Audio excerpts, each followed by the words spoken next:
Non-duality is the English term for the Eastern philosophy of Advaita Vedanta, where Advaita literally means not two or one without a second, which translates to non-duality. So non-duality and Advaita are the same meaning.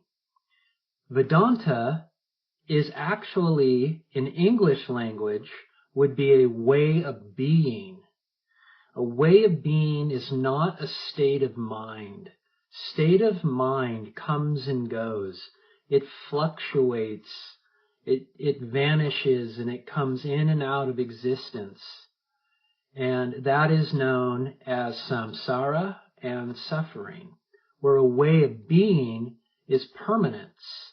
You experience yourself in a permanent state of contentment and satisfaction. And Advaita states that there's only one reality, hence not two, that there's one reality, and that one reality is yourself.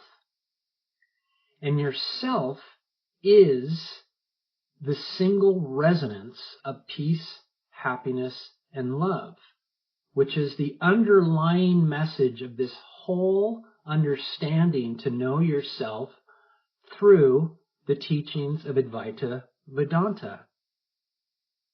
Yet, if Advaita states that there's only one reality, one substance here presently, how come I experience myself as a multiplicity of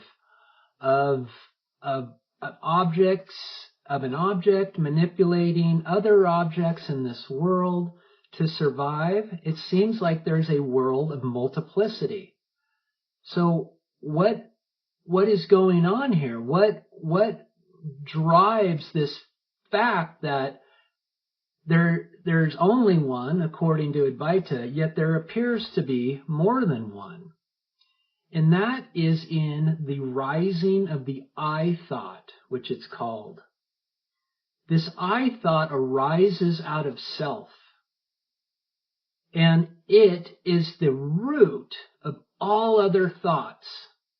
And all other thoughts are everything else that you know about the world and about yourself. I am a man. I am a husband. I am an engineer. I enjoy bicycle riding. I am a bike owner. I, me, mine. Everything comes back to this I, to this thought of I, this root of I.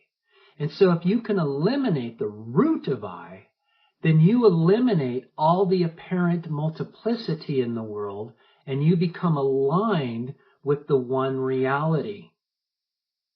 So instead of focusing on all of our multiplicity of thoughts that arise, they're just constantly arising all day long, most of them negative.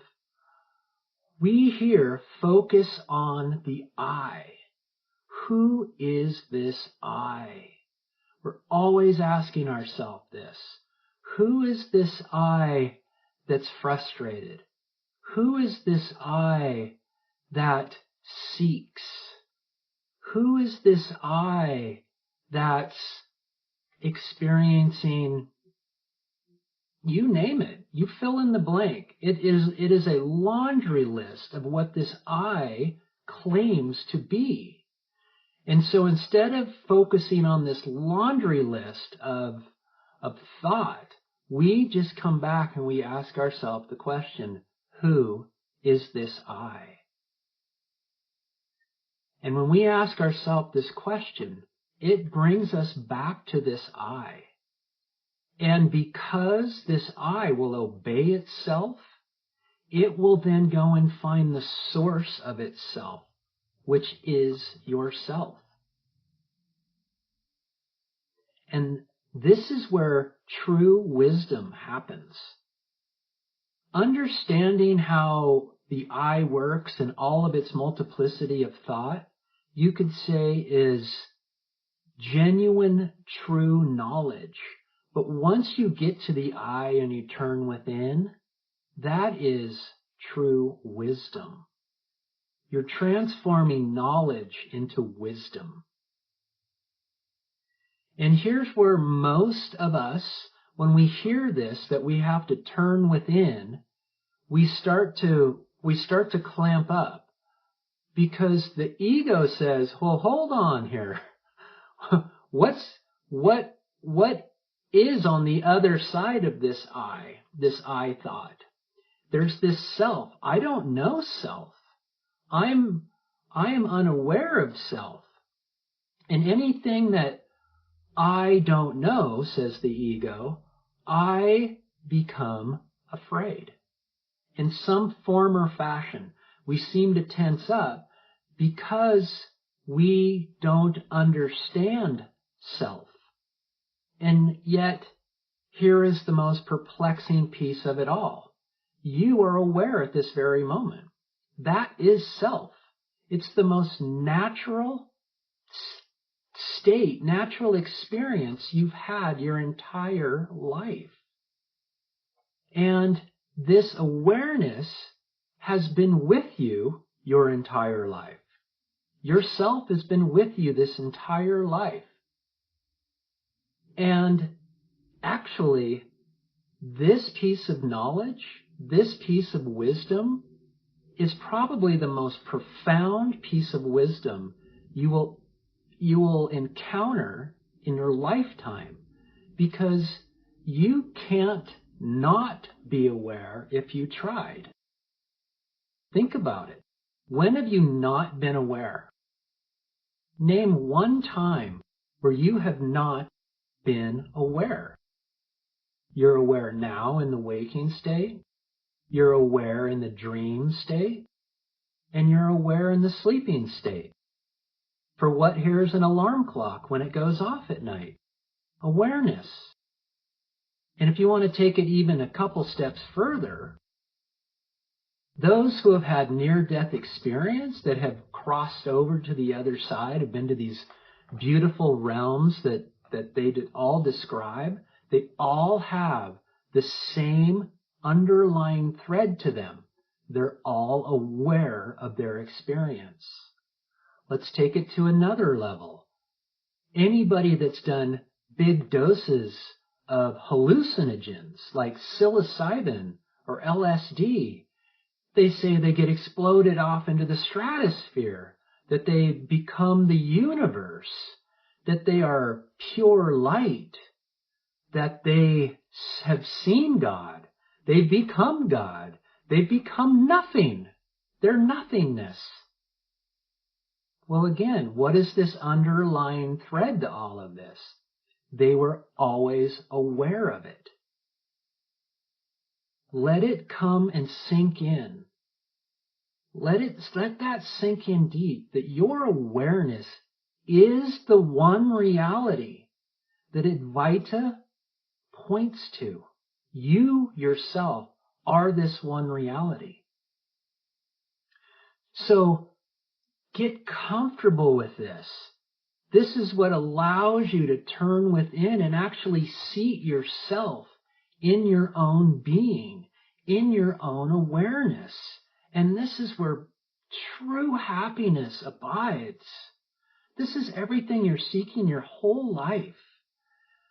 This is turning away from all of the multiplicity of the thoughts, the barrage of thoughts that come up, and it seats you in this permanent way of happiness, this permanent way of being. So just be aware of this. Start noticing your mind and all that it talks about, all that it refers is back to this I. It always has this I thought at its center. And once you see that and experience that and acknowledge that, you can come back to this I and then turn within and carry this I back to its source, back to the source of self.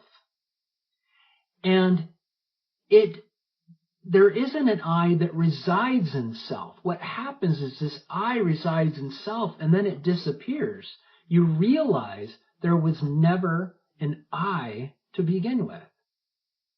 And that's profound wisdom. That's true happiness when you experience that.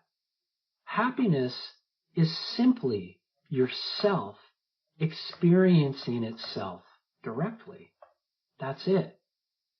In the words of Rupert Spira, happiness is the recognition of your own being. It's just recognizing that you exist, that you are awareness, and you're experiencing that right now. It's totally natural. It's totally organic. And then you smile because it's so simple. In the words of Ramana Maharshi, happiness is when consciousness becomes aware of its own existence. These are all saying the same things. Consciousness becomes aware of its own existence. That means you're turning your attention back onto yourself. Or when Rupert says it's the recognition of your own being. Or in my terminology, I like to say is when yourself directly experiences itself. So allow this to sink in. Allow this information to become comfortable and start to see it in your own day-to-day experience. Because remember, the most important thing about Advaita, it states that you are the answer. Advaita's not the answer. There is no answer other than you, that you yourself are the answer you're looking for. So shed it all, shed everything, because this is not a religion. This is not spirituality. It's not mysticism. It's not science. It's you. May you have an awesome day resting and sitting in your own being. Take care.